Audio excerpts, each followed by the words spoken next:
ஒரே நாடு ஒரே தேர்தல் மசோதா நாடாளுமன்ற கூட்டுக்குழுவின் பரிசீலனைக்கு அனுப்பி வைக்கப்பட்டுள்ளது.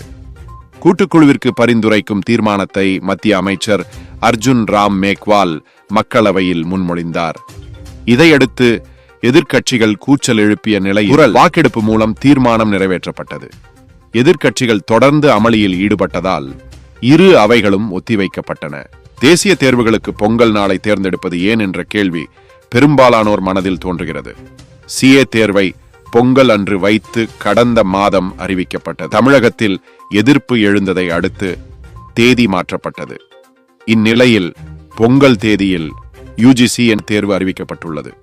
தொடர்ந்து பொங்கல் தினத்தில் தேர்வுகள் வைப்பது ஏன் என கேள்வி எழுப்பியுள்ள வெங்கடேஷ் MP அவர்கள் இந்த தேர்வுகளை வேறு தேதிக்கு மாற்றுமாறு மத்திய அமைச்சர் தர்மேந்திர பிரதானுக்கு கடிதம் எழுதியுள்ளதாக தெரிவித்துள்ளார்.